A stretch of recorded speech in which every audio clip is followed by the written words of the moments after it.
Հաղորդման գլխավոր հովանավորն է Ասեկոսե.am կայքը։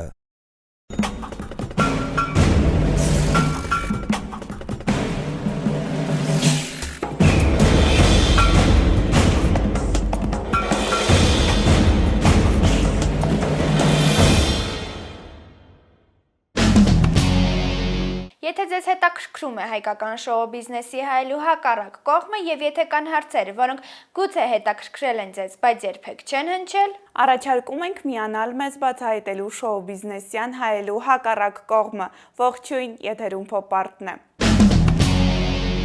Այսօրվա մեր հյուրն այն կինոքննադատներից է, ում երիտասարդ դերասաններից մեկին ուղղված ընդամենը մեկ արտահայտությունը դարձրեց իրեն ամենաքննարկվող եւ սկանդալային հայտնիներից մեկը։ Նա չի վախենում քննադատելուց, չի մտածում նեղացնելու մասին, իրեն համարում է ոչ թե կինոգետ, այլ կինոքննադատ եւ խոստովանում է, որ բնավորությամբ լինելով չարաճճի, անձամբ սիրում է հայտնվել սկանդալների կիզակետում։ Նա անկեղծորեն նշում է, որ հայկական ֆիլմեր դիտելու ցանկություն չունի, քանի որ դրանց դեպքում չկա պրոֆեսիոնալիզմ, այլ կան շատ կիքսեր, որոնց դեպքում հայկական ֆիլմեր դիտելիս պարզապես սկսում ես նյարդայնանալ։ Այսօրվա մեր հյուրը կինոքննադատ Դիանա Մարտիրոսյանն է։ Ողջույն Դիանա, շնորհակալ ենք, որ այսօր այստեղ եք։ Ողջույն։ Զրույցն ուզում ենք սկսել ձեր անվան շուրջ տարածված վերջին սկանդալից, որը կապված էր դերասան Սոս Ջանիբեկյանի հետ։ Որոշ ժամանակ առաջ համացանցում մի հոդված հայտնվեց, որը վերնագրված էր այսպես. Սոս Ջանիբեկյանը տուֆտա դերասան է։ Մեր նախնական զրույցում դուք ասացիք, որ ամեն ինչ այնպես չէր, ինչպես որ մարդիկ էին հասկացել։ Հեռուստատեսային տարբերակով կցանկանայինք ասեիք, թե իրականում ինչ է տեղի ունեցել։ Ուզում էի Facebook-ում ստատուս գրեի, բացատրեի, բայց ասացի ավելի թող, չգիտեմ, հանդարտվի, մարդիկ երևի էլի սխալ կհասկանան։ Իրականում այսպես էր։ Ես Սոսին ասացի, որ եթե քեզնից խոսեմ ու նման վերնագիր լինի, դա նորմալ է մեր դեղին մամուլի համար։ Այսինքն, եթե ես ասեմ, ինձ դուրս չի եկել նա այս ֆիլմում, օրինակ, որպեսզի դիտումները շատ լինեն, որպեսզի մարդիկ գումար աշխատեն, դեղին մամուլը դիմում է այդ միջոցներին։ Կոնտեքստից վերցնում է վերնագիր եւ ուշադրություն է գրավում։ Այսինքն, եթե նման վերնագիր լինի, հանկարծ չնեղանաս։ Ու ես դա ասում եմ հարցազրույցում եւ հարցազրույցում դա դրվում է իմ կատակը, թրոլինգը որպես լուրջ վերնագիր։ Մամուլի համար դա նորմալ է, որովհետեւ մի քանի օր առաջ ես խոսում էի Հայկ Մարությանի մասին, այդտեղից սկսվեց ամեն ինչ։ Ասացի, որ ես Հայկին շատ եմ սիրել, բայց սիրում եմ, հիմա եմ սիրում, բայց Սուպերմամա ֆիլմը ինձ դուր չի եկել։ Եվ որպես դերասան ես հիասթափվել եմ այդ կոնկրետ ֆիլմից ելնելով։ Կոնտեքստից վերցվում է բնականաբար ես հիասթափվել եմ Հայկ Մարությանից իբրև դերասան, Դիանա Մարտիրոսյան, եւ մարդիկ դա քննարկում են։ Եվ հենց այդ օրը տեսնում եմ Սոսին, ասում եմ, որ սենց, բան, միգուցե քովրով է լինի, քո հետ կապված։ Բայց փորձը ցույց է տվել, որ դեղին մամուլը նման վերնագրեր դնում է այդ դեպքում։ Ինչու երկրորդ անգամ նույն արտահայտությունը կոնտեքստից դուրս արեցիք եւ ինչ որ չափով հնարավոր է, որ դուք եք օգտագործել դեղին մամուլին, որովհետեւ մինչ այդ ձեր մասին ոչ ոք չգիտեր։ Ցավոք, այո, ես մոտ 2-3 տարի փորձում եմ կինոյի հետ կապված գործունեություն ծավալել եւ երբ դու անում ես Կիմկիդուկի հետ նյութ, դա ոչ մեկին հետաքրքիր չի, բայց երբ ասում ես նման արտահայտություն, որ իրականում չես ասել եւ դա նկատի չունեիր, ինձ գիտեն մարդիկ, բայց գիտեն այն մի Դիանա Մարտիրոսյանին, ով կինոդիտումներ է անում, ցույց է տալիս Տարանտինոյի կամ Վուդի Ալենի ֆիլմերը, բայց մարդկանց դա հետաքրքիր չի, ոնց փորձը ցույց է տալիս, մարդկանց հետաքրքիր է, որ դու փնովես կամ չփնովես կամ ինչ-որ մի բան անես, որ իրենք դա վերածեն սկանդալի եւ դրանով քեզ դարձնեն հայտնի։ Իհարկե լավ չի, որ ես սենց դարձա հայտնի։ Դուք որոշեցիք բավարարել մարդկանց հետաքրքրությունը։ Որովհետեւ ինքներդ նշում եք, որ սիրում եք սկանդալներ եւ սիրում եք սկանդալների կիզակետում հայտնվել։ Մոտավորապես այո, իհարկե մի քիչ ավելի ուժ եմ ասել, ես հասկացա, որ պետք չի 7-8 բաժակ դուդու խմելուց հետո առավոտյան գնալ հարցազրույցի, դա իմ երևի առաջին եւ վերջին սխալն էր։ Հասան նույնիսկ այդ օրը գինով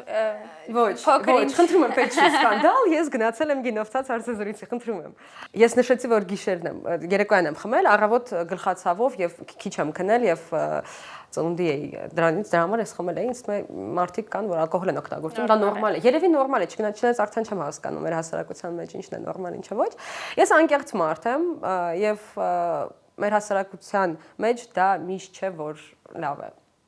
Լավ, իսկ հետաքրքիր է այդ իրարանցումից հետո սոսի արձագանքը, որովհետև կարծես թե ձեր այս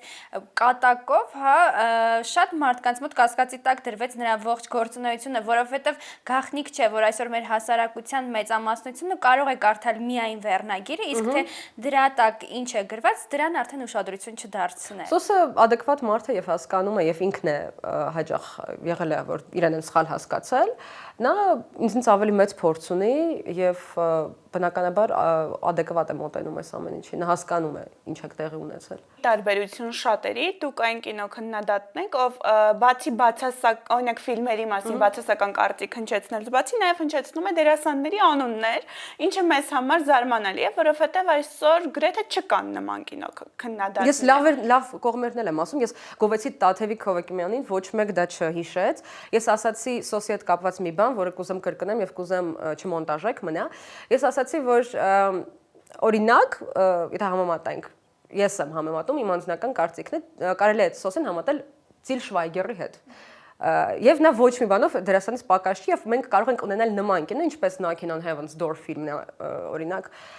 Գերմանիայում մենք ունենանք նման ֆիլմ Հայաստանում։ Դա ոչ մեկ չհիշեց, որ ես ասացի, որ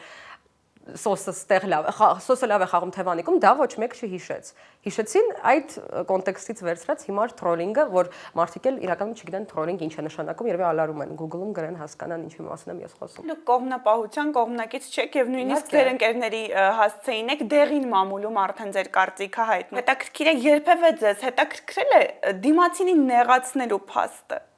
Ես աշխատում եմ լինել կոնստրուկտիվ, ես աշխատում եմ հիմնավորել կարծիքս։ Ես կյանքում չեմ ասի, այսինչյանը տուֆտա դերասանը։ Դա պրոֆեսիոնալ կարծիք չէ։ Ես կյանքում չեմ ասի մի ֆիլմի մասին մեկ նախադասությամբ։ Ու կաշխատեմ հիմնավորել կարծիքս, ինչ որ անալիտիկ վերլուծություն անել։ Վերլուծություն, որի մեջ կլինի բացատրություն, որի մեջ դուք խոսես ոչ միայն դերասանից, այլ նաև օպերատորական աշխատանքից, ռեժիսորական աշխատանքից եւ այլն եւ այլն։ Ես իբրև մարդ, իբրև անձնավորություն այսպեսին եմ։ Երևի պետք է լինել ավելի դեմոկրատ, երևի պետք է լինել ավելի խորամանկ։ Ցավոք, ես խորամանկ մարդ չեմ։ Եվ դրանից դուրս է գալիս, որ գուցե ինչ-որ մարդ ինչ-որտեղ կարող է նեղանալ։ Ես աշխատում եմ լինել զուսպ, բայց մեկ-մեկ մենք զրույցը վերածվում է բանավեճի, եւ դու գիտես, որ դիմացինդ միլիոն տոկոս տեսել է շատ լավ ֆիլմեր։ Ես վստահ եմ, որ եւ Հայկ Մարությանը, եւ Սոս Ջանիբեկյանը, եւ Տաթևիկ Հովակիմյանը բոլորը գիտեն ինչ է լավ կինո, ինչ ասված է թե լավ կինո, լավ որակով ֆիլմեր։ Այսինքն ես հասկանում եմ, որ դիմացինից հետ կարելի է բանավիճել, կարելի է ինչ-որ մի եզրահանգման գալ, դրա համար ես իրենց հետ բանավիճում եմ։ Եթե ես հասկանում դիմացինս չգիտի ինչ է ֆիլմը, ինչ է կինոարտադրությունը, ես չեմ խոսի իր հետ։ Լավ, Ձենա, կուզենք, որպեսզի այս պահին մեր տաղավարում եւս գնահատականներ տայք, ամենայն դեպս մեր կարծիքով ներկայիս ամենապահանջված եւ հայտնի երիտասարդ դերասաններից մի քանիսին, եթե իհարկե դեմ չեք։ Գնահատական Որպես կինոքննադատ։ Իսկ այսինքն բալային սանդրակով պետք է խոսել։ Բալային սանդրակը այստեղ կարևոր չէ, ուղղակի ձեր կարծիքը նրանց մասին։ Սիրով։ Ռաֆայել Երանեսյան։ Ես ցավոք քիչ եմ գնում թատրոն եւ գիտեմ, որ նա թատրոնի դերասան է ավելի շատ, քան կինոյի։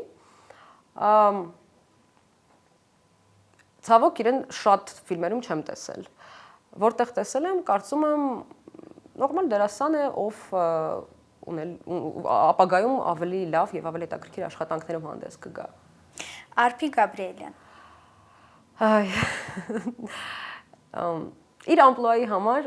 այսինքն եթե ֆիլմի համար անհրաժեշտ է գեղեցիկ արտաքինով աղջիկ եւ նա նկարահանվում է իբրև գեղեցիկ արտաքինով աղջիկ, հրաշալի է։ Իսկ որպես դերասանուհի ես ցավոք ուրիշ պատկերացում ունեմ դերասանական տվյալների մասին։ Ես իրեն դեռ չեմ տեսել։ Գուցե նա վաղը նկարահանի ֆիլմում ունից դուր գա, բայց այն ֆիլմն որտեղ նրան կոպիտ ասած, sense ասեմ,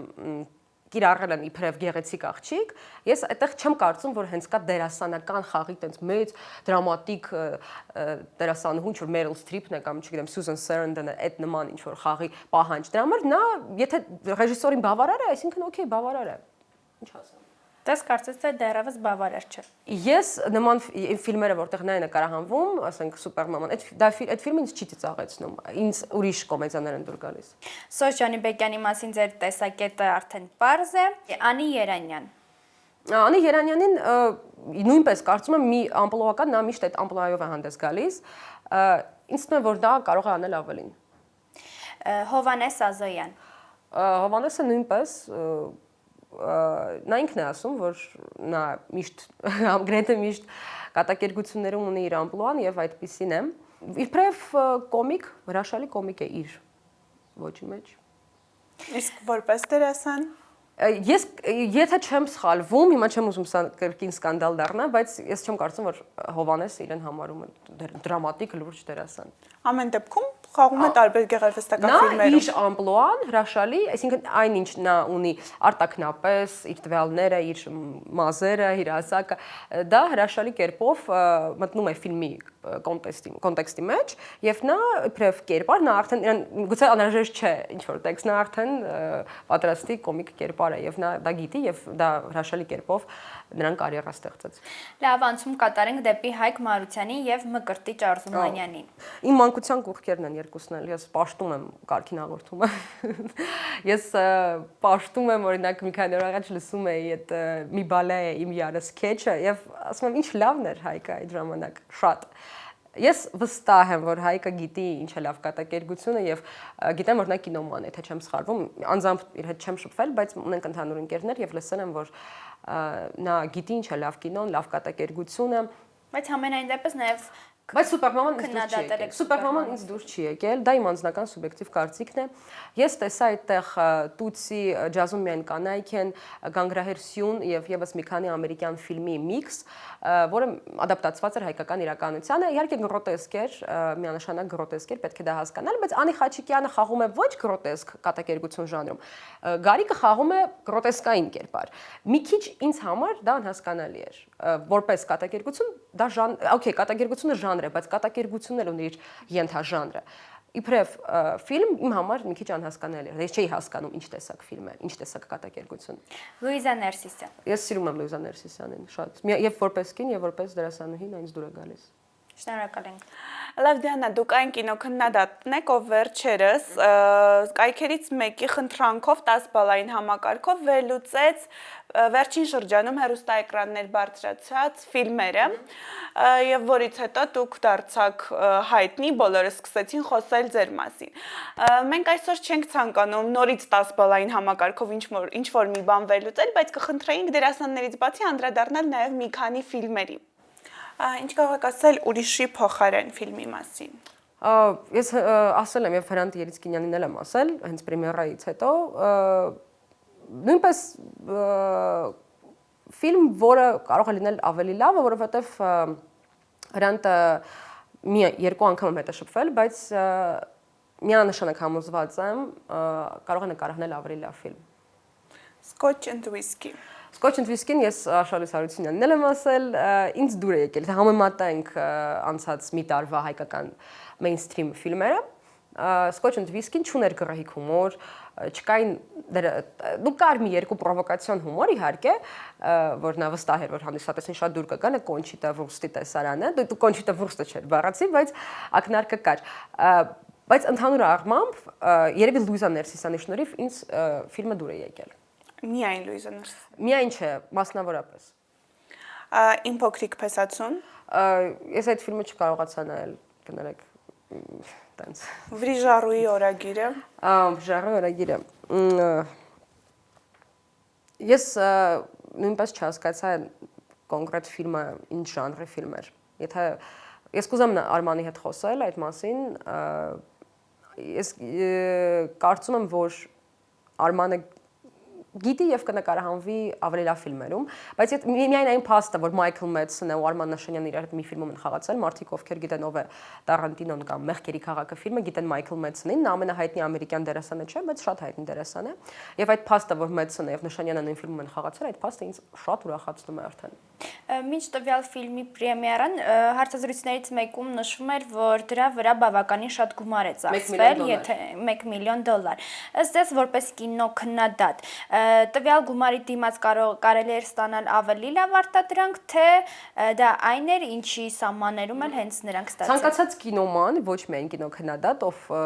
հաճախ այցելում է կինոկայքեր եւ տեսնում է, որ ֆիլմի վրա ինչքան գումար է աշխատած, ձեզ կվստահեցնի, որ Ամերիկայի համար $1 միլիոն փոքր գումար է։ Կոմերցիոն կինոյի մասին ենք եթե խոսում, մեյնսթրիմի մասին։ Art-house-ի դեպքում չէ, օքեյ։ Գուցե ավելի քիչ օգտագործվի, բայց կոմերցիոն կինոյի համար դա քիչ է։ Կապ չունի գումարը,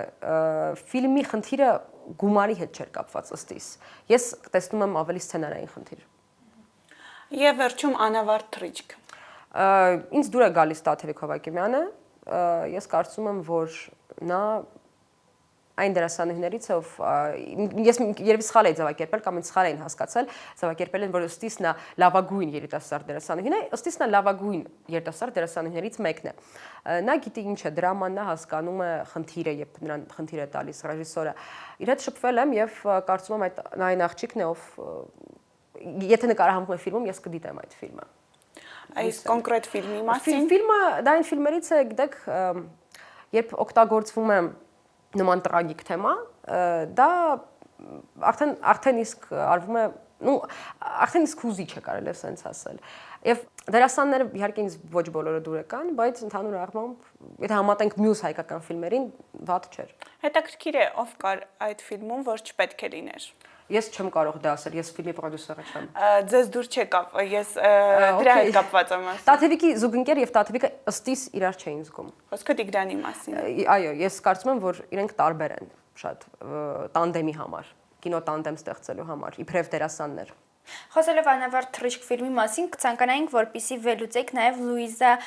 Ղամբարյանի դերասանական խաղը։ Կուզենք նաև ձեր կարծիքը։ Ես թատրոնում իրեն չեմ տեսել, բայց նա ինձ դուր է գալիս։ Ես մի քանի հատված եմ տեսել սերիալներում, նա այնց բավականին հետաքրքիր գրոտեսկային կերպարով էր հանդես գալիս։ Հիմա եթե ես խոսեմ իրենից, կասեն, գիտեք, խնդիր կա մեր սոցիումում, մարդիկ չեն սիրում քննադատություն, մենք դա ինչ-որ հայկական կոմպլեքս է, մանավանդ երբ խոսում է, եթե ես խոսեմ, եթե խոսեր 40 տարեկան կինոքննադատ, ուրիշ ձև կընկալվեր դա։ Հիմա ես 24 տարեկան եմ, եւ երբ խոսում եմ ավելի հայտնի մարդկանց մասին, քան ես, եւ ես տարիքով ավելի փոքր եմ, դա adekvat չի ընդունվի։ Ես դա հասկացել եմ, ես զգացել եմ իմ մաշկի վրա։ Ես կասեմ իմ կարծիքը, բայց միևնույն է, ես համոզված եմ մարդիկ հեռուստաէկրանի այն կողմը կասեն, այ, նա ինչպես նա կարող էր, չէ՞ որ մենք սիրում ենք այդ մարդուն, նա հրաշալի մարդ է, եւ չեն հասկանում, որ մենք չենք խոսում մարդկային որակների մասին, մենք չենք խոսում Հայկ Մարությանի մասին, իբրև քաղաքական ակտիվիստ կամ Լուիզա Ղամբարյանի մասին կամ Արփի Գաբրիելյանի մասին, իբրև գեղեցիկ կին։ Մենք խոսում ենք դերասանական այդ կոնկրետ ֆիլմի մասին։ Ես տեսել եմ Լուիզային ֆիլմերում եւ մի երկու դրվագ սերիալներում, ոչ թե ամբողջ սերիան, ամբողջ էպիզոդը, այլ ինչ որ դրվագներ։ Նա միանշանակ դերասանուհի է, դա չի քննարկվում, կարող է դուր գալ, կարող է դուր չգալ, երկրորդ կողմն է, ես պետք է մի քանի ֆիլմի մասնակցությամբ դիտեմ, այդ ժամանակ հստակ կասեմ։ Դիանա, այսինքն կարող ենք եզրակացնել, որ սա զուտ մեր մտածելակերպից է այս խնդիրը, որովհետև եթե փորձենք նայել մյուս կողմից, ապա նույնիսկ հոլիվուդյան ամենահայտնի եւ հաջողված ֆիլմերն են արժանանում քննադատության։ Բոլոր աշխարհի ֆիլմերն են արժանանում կինոքննադատության։ Այսինքն սա զուտ հայկական մտածելակերպն է այստեղ խնդիրը։ Գիտեք, խնդիրը այն է, որ մենք ապրում ենք փոքր քաղաքում, մենք բոլորս իրար գիտենք եւ այդպիսի դեպք եղավ սպանել 15 րոպեում ֆիլմի հետ կապված։ Ինձ խնդրեցին հեռուստահաղորդման ժամանակ կարծիք արտահայտել թրեյլերի մասին, որովհետեւ ֆիլմը դեռ դուրս չէր եկել։ Ես ասացի, ինչ եմ մտածում թրեյլերի մասին, եւ Facebook-ում գրեցի ժողովուրդ, միացրեք այս ժամին այս ալիքը, այս ֆիլմից ենք խոսելու։ Տակը իմ ընկերները սկսեցին թրոլինգ անել այդ թրեյլերի հետ կապված։ Ես ոչ մի բան չեմ ասել, ես ասել եմ հեռուստաեթերի ժամանակ։ Եվ մտան այդ ֆիլմի ստեղծողների ընկերները ծանոթներ, սկսեցին պաշտպանել եւ այսպիսի կարելի ասել փաստարկ էին բերում։ Մենք հայ ենք, ժողովուրդ, մի քննադատեք իրար։ Այսինքն ստացվում է, թե մենք հայ ենք, մենք չպիտի խոսենք։ Ինչու անգլիացի կինոքննադատին անգլիացիները չեն ասում, չէ՞ որ մենք անգլիացի ենք, եկեք չքննադատենք իրար, բայց հայերը դա ասում են։ Մենք նույն երկրում ենք ապրում, փոքր երկրում ենք ապրում, փոքր քաղաքում, խնդիրը նաև դա է։ Ու նաև չէ, բայց մեծամասնությամբ երևի հա։ Այստեղ կարծես թե նաև թերահավատորեն վերաբերմունքը կա, որովհետև ինչպես նշեցիք, երիտասարդ աղջիկ, ով մինչև այդ հայտնի չէր, հանկարծ հայտնվում է եւ սկսում է բոլորին քննադատել, իհարկե դրա կողքին ասելով նաև լավը։ Ես հայտնի չեմ այդ մարդկանց համար։ Ես հայտնի չեմ այդ կայքերում կոմենտներ գրող մարդկանց համար։ Ես հայտնի եմ այն մարդկանց համար, ովքեր 3 տարի գալիս են իմ կինոակումբ եւ դիտում են այն ֆիլմերը, որոնք ես ցույց եմ տալիս։ Ես հայտնի եմ այն մարդկանց համար, ովքեր դիտում են իմ կինոհաղորդումը, որ ես վարում էի 7-8 ամիս։ Հասկանում եք, այսինքն դա իրենց խնդիրն է, որ իրենք ինձ չգիտեին։ Իրենք ինձ չգիտեին, իրենք ինձ իմացան այն կոնտեքստում, այն իրավիճակում, որ իրենց հետաքրքիր է։ Եթե իրենց հետաքրքիր կլներ այն ֆիլմերը, որոնք ես ցույց եմ տալիս եւ այն շրջապատը, որտեղ ես հաճախ լինում եմ, իսկ ես շատ ակտիվ սոցիալական գործունեություն եմ ծավալում մեր քաղաքում եւ շատ ակտիվ երևանցի եմ։ Իրենք ինձ կիմանային։ Հասկանում եք, խնդիրը դրանում է։ Լավ Դիանա, ի վերջո, որ դեպքում կարող է կինոքննադատի օբյեկտիվ քննադատությունը սկանդալ առաջացնել եւ հակառակը։ Ինչպես փորձն է ցույց տալիս, երբ շատ ինչ-որ սուր բան, որ ես չեմ ասել, որը ասել եմ, բայց վերցված է կոնտեքստից եւ չունի հիմնավորում ըստ իս, առաջացնում է այնինչ առաջացնում այսպիսի իրարանցում։ Եվ ի վերջո նաև հետաքրքիր է իմանալ այս հարցի պատասխանը կոնկրետ ձեզանից, ով իրավունք ունի համարվել կինոքննադատ եւ կինոգետ։ Ըստ իս ոչ միայն այն մարդիկ, ովքեր ավարտել են կինոգիտության ֆակուլտետը, ես ավարտել եմ կինոգիտության ֆակուլտետը Երևանի Պետական կինո եւ թատրոն ինստիտուտում, ես ունեմ լրագրողի կրթություն նաեւ, ես ոչ միայն կինոքննադատ եմ, ես նաեւ լրագրող եմ։ Ես գրել եմ գեղարվեստական ստեղծագործությունների մասին մինչ ընդունվել այդ ֆակուլտետ եւ հասկացել եմ, որ ես սիրում եմ կինոն եւ կուզեմ շատ խոսել հենց կինոյի մասին։ Կան մարդիկ մեր քաղաքում, ովքեր չեն ավարտել կինոգիտության ֆակուլտետը, բայց իրենք եթե չեմ սխալվում, Զամեն Բոյաջյանը չի ավարտել կինոգիտության ֆակուլտետը, որովհետեւ այդ ֆակուլտետը չկար այդ ժամանակ, բայց Զամեն Բոյաջյանը կինոգետ է, վերջագետ, դա չի քննարկվում, հասկանում եք, այսինքն նա ունի այնքան գիտելիք, որը նրան թույլ է տալիս համարվել կինոգետ։ Եվ շատ ենք լսել եւ կարդացել նաեւ մեկնաբանություններ ձեր մասին, որ իհարկե քննադատելը շատ ավելի հեշտ է, այդ իսկ պատճառով է, որ Դիանա Մարտիրոսյանը իրեն համարում է կինոքննադատ, այլ ոչ թե կինոգետ, որովհետեւ դուք ինքներդ եք ասում, որ ձեզ համարում եք կինոքննադատ։ Այս դեպքում ինչ կասեք։ Որովհետեւ ես կարող եմ երկար բացատրել, կինոգետը եւ կինոքննադատը տարբեր ձևի են մոտենում ֆիլմին։ Անալիտիկան շատ տարբեր է։ Կինոգիտական կարելի է ասել վերլուծությունը ավելի երկար է, այսինքն եթե ես նայեմ, օրինակ, ինչպես Սուրեն Հասմիկյանն է վերլուծում կինոն, դա մի 3-4 էջ է։ Ես չեմ կարող գրել 3-4 էջ եւ դա դնեմ, օրինակ, ինչ որ դա դրվի ինչ որ կայքում, հասկանում եք։ Ես գրում եմ մոտավորապես A4 ֆորմատի 1 էջ։ Դա, եթե կարճ բացատրենք, մարդիկ հասկանան, դա կինոքննադատական վերլուծություն է։ Դրա համար ես կինոքննադատ եմ, ես ավելի կարճ եմ խոսում։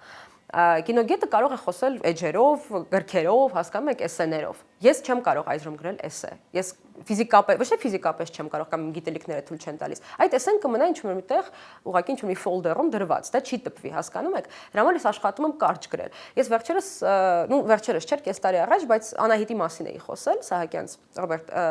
ներողություն, Դավիթ Սահակյանցի նկարահանված կողմից Անահիտ մուլտֆիլմի, դա կինոքննադատական գրախոսություն էր, ոչ թե կինոգիտական, հասկանում եք, տարբերությունը դա է։ Եվ զրույցի վերջում կցանկանայինք մեջբերել ձեր խոսքերից մի քանիսը։ Ես հայկական ֆիլմեր դիտելու ցանկություն որպես այդպեսին չունեմ, քանի որ դրանց դեպքում չկա պրոֆեսիոնալիզմ։ Կան շատ կիքսեր, արդյունքում հայկական ֆիլմ դիտելիս սկսում ես նյարդայնանալ եւ այլն։ Մեկ անգամ էլ ասել եք, որ արդեն վաղուց ժամանակն է երիտասարդությանը ցույց տալ, որ աշխարհում կինոն մեծ քայլերով է առաջ գնում։ Դուք ինքներդ ձեր կողմից ինչ քայլեր եք անում կամ անում եք թե ոչ, որպեսզի հայկական կինոն բարձրացնի իր որակը եւ մեծ քայլերով առաջ գնա։ Անցած շաբաթ ես իմ կինոակումբում ցուցադրեցի, ոչ թե ցուցադրեցի, այլ կազմակերպեցի Արտֆեստ փառատոնի շրջանակներում երիտասարդ մարդկանց, ովքեր ուզում են վաղը մյուս օր դառնալ ռեժիսոր, երիտասարդների ֆիլմերը, կարճամետրաժ ֆիլմերը։ Շատ ժամանակ եղել են նման վիճակներ, իրավիճակներ, երբ թատերական ինստիտուտի ուսանողները եւ ոչ միայն ասել են, որ ունեն աշխատանքներ, ուզում են ցուցադրություն կազմակերպել, ես միշտ պատրաստ եմ եղել եւ ոչ մի գումար չեմ ուզել դրա դիմաց եւ միշտ կազմակերպել եմ այդ ցուցադրությունները։ Եթե դա ինչ որ կարելի է ասել, դա որոշ չափով օգնություն է իմ կողմից, ես դա արել եմ։ Ուրիշ բան ես չեմ կարող անել։ Ես կինոթատրոն չունեմ, որ կինոթատրոնում անվճար այդ ֆիլմերը ցուցադրեմ։ Ես ունեմ կինոակումբ, այդ ժամանակ ես դա անում եմ եւ դրա մասին գրում եմ Facebook-ում, 3000 մարդ կինո սիրող դա տեսնում է։ Լավ, Դիանա, շնորհակալություն ենք հայտնում մեր տաղավարում հյուրընկալվելու համար, վերլուծություններ անելու համար, ձեզ հաջողություններ ենք մաղթում։ Շնորհակալություն ձեզ։